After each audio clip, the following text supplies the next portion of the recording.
بسم الله الحمد لله والصلاة والسلام على سيدنا رسول الله وعلى آله وصحبه وسلم. اللهم صل على سيدنا محمد وعلى آل سيدنا محمد كما صليت على سيدنا إبراهيم وعلى آل سيدنا إبراهيم إنك حميد مجيد. اللهم بارك على سيدنا محمد وعلى آل سيدنا محمد كما باركت على سيدنا إبراهيم وعلى آل سيدنا إبراهيم إنك حميد مجيد. So, Bismillah, alhamdulillah, wassalatu wassalam ala Sayyidina Rasulillah wa ala alihi wa sahbihi wa sallam. So it's good to say a few words about the topic of change and moving forward in our lives. And the reason why is because I've noticed, and probably you notice with yourselves, as you're getting older, some of you might be praying for a number of years, but in actual fact, how much progress have you made? And the reason for thinking about this topic is because this topic has been coming up through Islamic history throughout the centuries, and scholars have been writing about this topic in great detail throughout the centuries. So scholars, I think 10th century, wrote a whole book talking about all of the character traits missing, not from people, from the shuyukh of his time. Sheikh Imam Abdul Wahhab al-Sharani, 10th century, I believe, if I recall correctly. He wrote a book and he says, people, the normal person reads this book and just look at the shuyukh of your time and see how much of them match these character traits, and then you will know whether this is somebody you can follow or you don't have to follow. But before Imam Abdul Wahhab Shrani, about 1,000 years ago, there was a great scholar that we know of, had the name Imam al-Ghazali, and he reached a great pinnacle, a great high level of learning. So he wasn't the son of a famous sheikh as far as I know, just a very, very good student, very, very good teacher. And he reached a very, very high level in Baghdad. And then he writes that in his teaching career, he started having thoughts about himself. So he's somebody who's praying, somebody who's teaching scholars, while he recognizes being an expert. So he recognized, and he said, a thought came into my mind about why am I doing all of this? Why am I teaching? Why do I enjoy the fame? Do I enjoy the prestige? Am I just doing this to boost my ego? And then he said this feeling grew and grew, and then over approximately 6 months, according to some people who have written about this, he got to a point where he could no longer teach. And he said, I got to the point where I could no longer speak because I was feeling that I'm just a hypocrite, these kind of thoughts, and I'm not doing this sincerely for the sake of Allah subhanahu wa ta'ala. So what did he do? He left, put his brother in his place to teach, and then he left. And then he spent approximately a decade trying to change himself. So this is somebody who people in the Muslim world recognize, because he said he went from Baghdad, Iraq to Damascus, and he went and nobody recognized him. Many people didn't recognize him. And he went to a place, to a madrasa, just he was sitting in the corner and a lesson was going on. And the teacher in the lesson was quoting him. And the teacher doesn't realize that Imam al-Ghazali is sitting in the corner. And then he said, as soon as I saw that, I just got up and left because I thought this is going to affect me as well. So that's one example. About after 10 years, Imam al-Ghazali comes back and writes the Ihya al-Ulumuddin and other works. That's why 1,000 years later, we still remember him, because of his sincerity. But the point is, he was someone who doesn't say, okay, I'm praying, I've got students, alhamdulillah. He could have thought of 100 different ways to kind of play it out and try to just force it away. But he said, no, something has to change. I have to do something about myself. So the Prophet ﷺ talked about that. Imam Ghazali knew there's many hadith about this. I don't think any Muslims disagree that some kind of change has to take place, whether you call it tazkiyah, tarbiyah, adab al-islamiyah, suluk, Sufism, tasawwuf, piri muridi, I don't know what, there's many, many names for it, but they all originally were focusing on one thing, about changing yourself. So what do the scholars say? You have an outer self, you have an inner self. So the inner self that you try to change, like Imam al-Ghazali was, and other many scholars of the past, that's what you need to change. You might call it by all of these different names. Now, the Prophet ﷺ talked about this concept. So just to summarize, and those people who have children will see this and understand this best, is that scholars said, okay, you want to change yourself. Character traits, are they natural in people, or can they acquire them? And they debated it amongst themselves. But those parents will see, those people who have children will see it in the sense that they have children. One of them naturally might be in a certain way, and the other child is naturally in a certain way. Why is that? And they mentioned there's a hadith of the Prophet ﷺ in Sahih Bukhari, where the Prophet ﷺ said, Inna Allah qasama bainakum akhlaqakum kama qasama arzaqakum. That Allah subhanahu wa ta'ala divided or apportioned your character traits, the way that you behave amongst you, just as He has divided or apportioned for you your rizq. So some scholars said this means that everybody has just some people are just naturally very calm, some people are naturally very brave, some people are naturally very generous. So what does that mean? Does that mean somebody who's not very brave can't become brave, or somebody who's not very generous can't become generous? They said no, because there's another hadith of the Prophet ﷺ where he's talking to a companion where he said, Inna fika la khaslatayn yuhibbuhum Allah. The Prophet ﷺ said to this companion, you have two traits that are beloved to Allah. Al-hilmu wal-anatu, you have forbearance, so patience, or they can put up with a lot of things. Al-hilm. Wal-anatu, and that's, according to some definitions, this is a character trait where the person doesn't rush to make a decision. They pause, they think about things, and then they make a decision. They're not hasty. So the Prophet ﷺ told this companion that these are two traits in you that Allah subhanahu wa ta'ala loves. And the companion said, Qala ya Rasulullah, O Messenger of Allah, qadiman kana fiyya or hadithan. Did I have these from long in the past, or is this something I developed recently? And the Prophet ﷺ said, no, you had this from a long time. Meaning that people can develop character traits over time. And then obviously there's certain character traits which are fixed. And then some scholars summarized it by saying, look, all character traits, positive or negative, they're in a human being, but in some people it's more, some people it's less. So even somebody who's good, they do have those negative character traits in them, but they've been reduced so much that they're almost non-existent. But the seeds are there. So if the right conditions existed, possibly they might develop. So the summary of that is that you can change, but then the issue comes up, how do you change? And that I can't give you the answer. This is not possible in 10 minutes. Somebody else, inshallah, can give you some answers on that. And then obviously we have laziness, procrastination, putting things off. What's the solution to that? I don't have the answers, but I just had some points, 5 points, which hopefully might be useful about practical steps. And inshallah, and people can develop this topic in the coming weeks and months, inshallah. So scholars of the past were writing, Imam al-Ghazali, Imam Abdul Wahhab al-Sha'rani, and others. So this is a common theme. And then the scholars have said, you can develop good character traits. And then how do you do that? Very complicated in terms of its details, but there's certain guidelines we could take away. The first thing is, inshallah, number one is understand that change needs to take place. So there's certain people who think, I'm just going to the mosque, I'm praying, I'm going to some gatherings, I'm having food, I'm having langar, I'm listening to naats, and then that's it. What more do you want? So for example, some people, they might say, I don't understand what you people want. We have Jamaat at the mosque, we have naat mehfil, we eat food, we do dhikr. What more do you want? But that is not personal change. It's good. And for some people, it's for somebody who's not praying to start praying, that's a lot of change. But then that's actually not change in of itself. So the first step is to understand that change needs to take place. That, okay, I need to fix myself. I need to get rid of some bad character traits.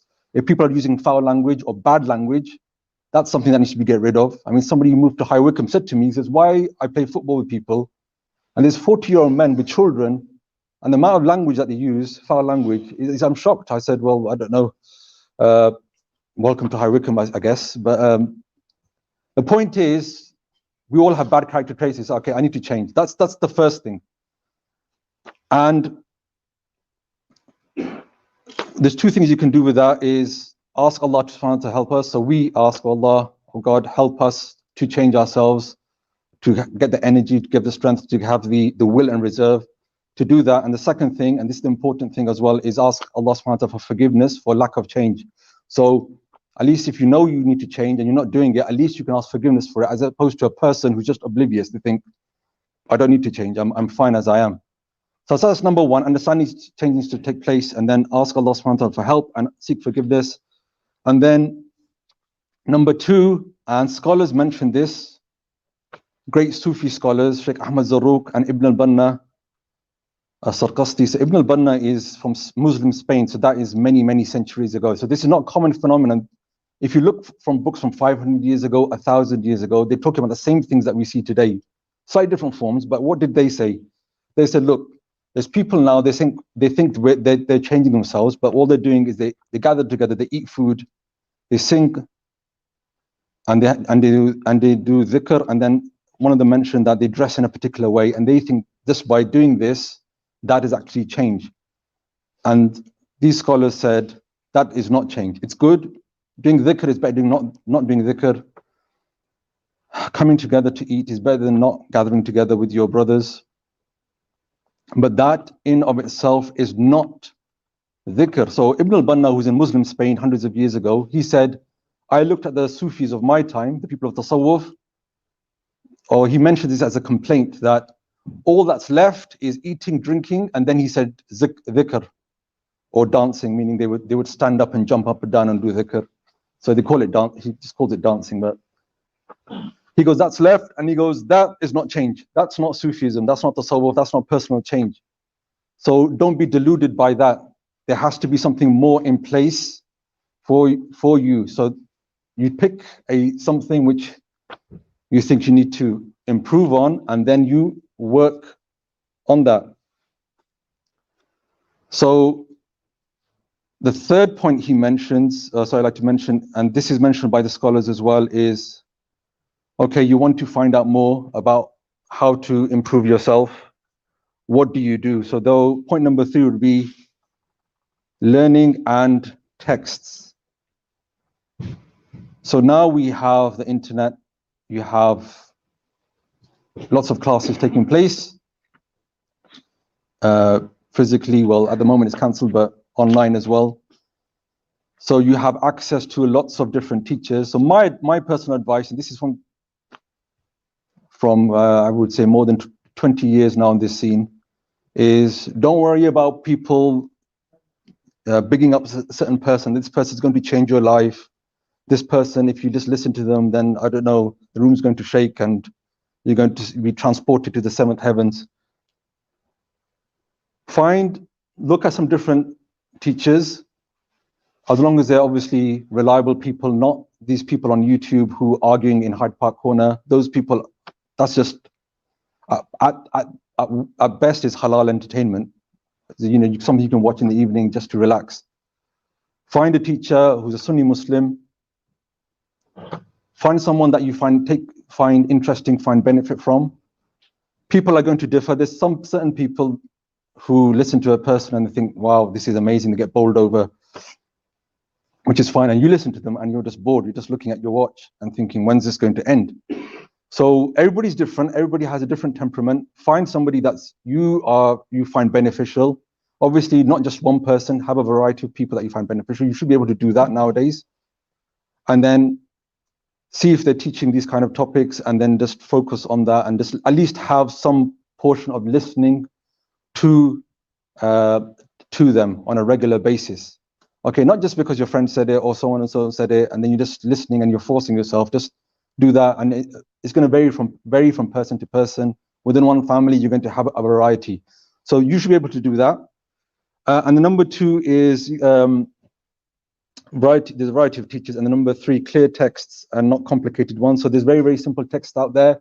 One mistake people make is sometimes they just go off and read a book like The Secret of Secrets or some other complicated book that even imams and scholars don't understand, and they think this is going to give them some kind of special knowledge. It's very, very simple. For example, Riyadh al-Salihin, there's some lessons going on at the moment. Listen to that. That's a great book. It's not, people don't really call it tasawwuf, but that is tasawwuf 101, as they say. If you look at the early Muslims, that's what the kind of things they were working on. Riyadh al-Salihin, there's a book of assistance as well, Imam al-Haddad. You can find lessons on that. Seekers Guidance has, I think, a course running on that all year round. And there's other books as well, very, very simple text that you don't need to worry about in terms of understanding, and a teacher just takes you through that. And then obviously, there's always the question about motivation to make change. I don't really have any advice on that, I'm afraid. But hopefully with a teacher that motivates you, you can obviously do something. But the fact is, at least you're taking that step. I was listening to that 10 minutes a day or a few times a week, wherever is reasonable for you. But one mistake people make is they go off and they try to find some complicated thing, which doesn't mean anything. Stick to the basic things, like Riyadh al-Salihin, the Book of Assistance, and there's the other books of Imam al-Ghazali, the Beginning of Guidance. And if you can implement that, then you can be one of the awliya of high wicked without a shadow of a doubt. It's not complicated. It's just people want to think it's some kind of amazing high-level stuff. It's just the basic things that Riyadh al-Salihin, the Beginning of Guidance. And that's why in the old books of, it said, I was reading it, it said, scholar so-and-so said, I'm not bothered with people who pray. I'm not bothered with people who pray. Praying and fasting is easy. Show me, is their income halal and do they backbite? Two things. And if they can show me that, then that person is something. And then just closing up in the last few minutes, 5 minutes or so.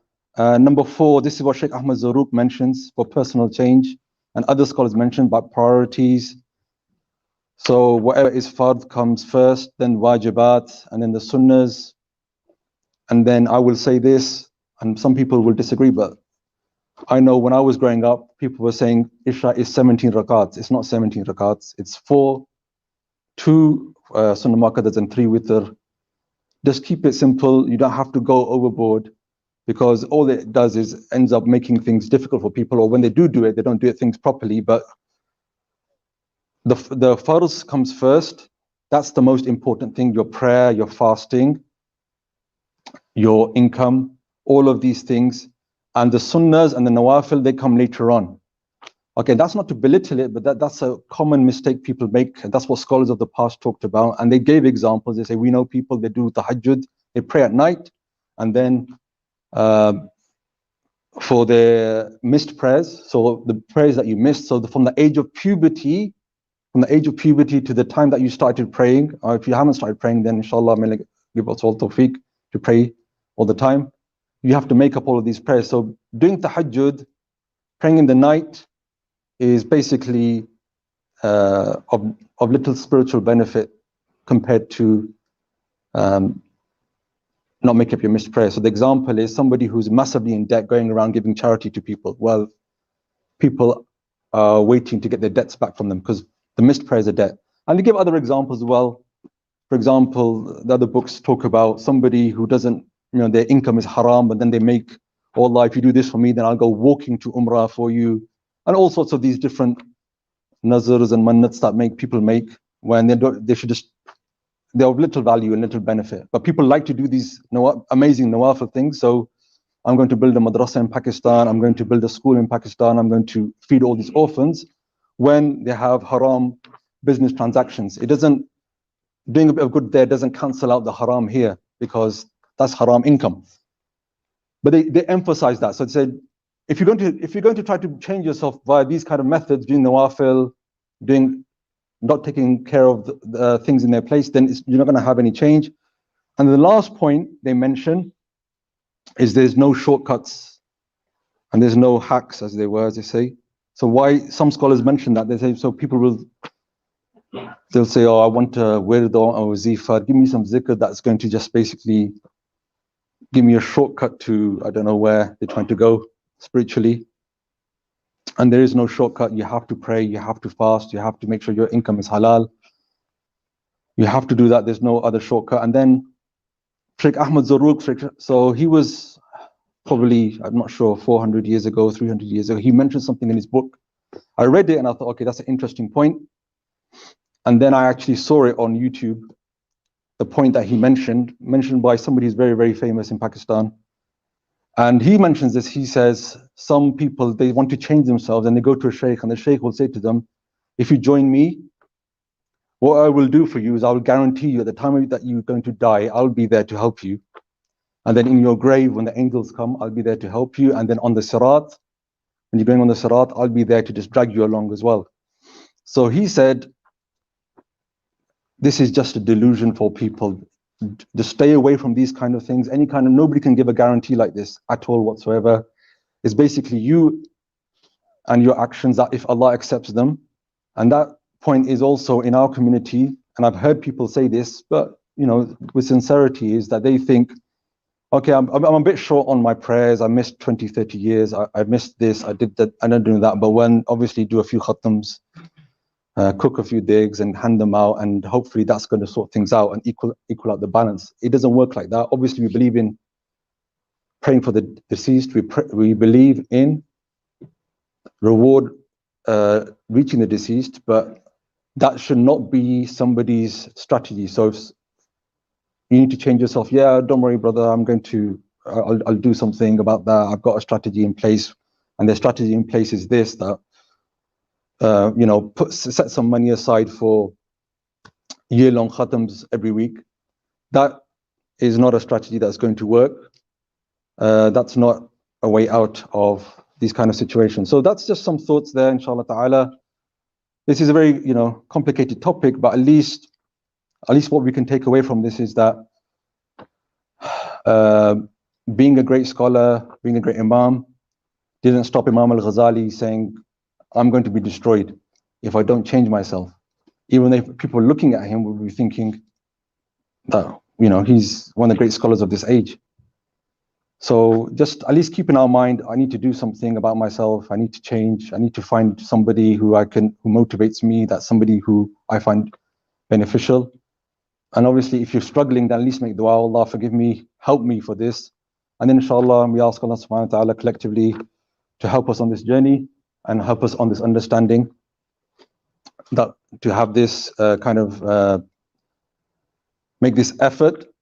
So ask Allah subhanahu wa ta'ala for help, ask Him for forgiveness, realize that, alhamdulillah, gatherings are good, but gatherings in of themselves are not actually spiritual development. They're good and they're positive, but if you've been around the gathering for 10, 15, 20 years, actually, and nothing's happening, then that's a sign that you need to move on and do something.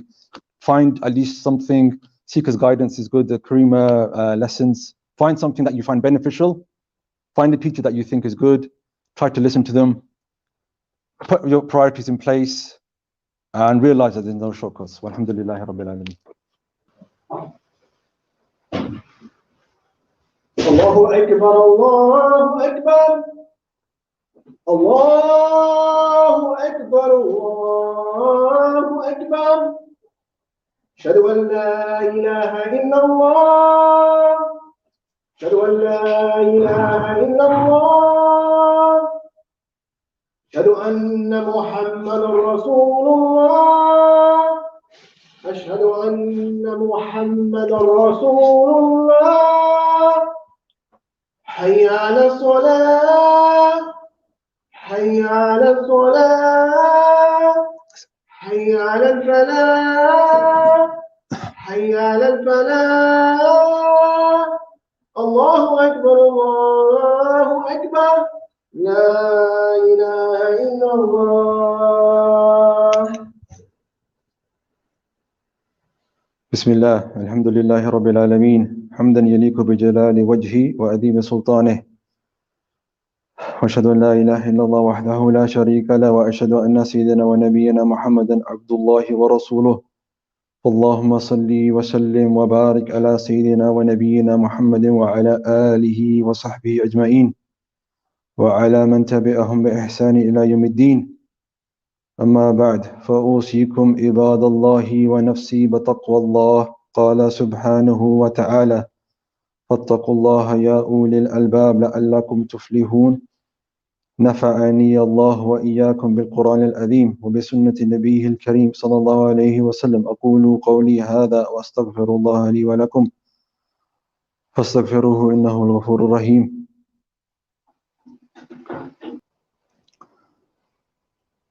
الحمد لله رب العالمين، وأشهد أن لا إله إلا الله وحده لا شريك له، وأشهد أن سيدنا ونبينا محمدا عبد الله ورسوله. اللهم صل وسلم وبارك على سيدنا ونبينا محمد وعلى آله وأصحابه أجمعين وعلى تابعينهم بإحسان إلى يوم الدين.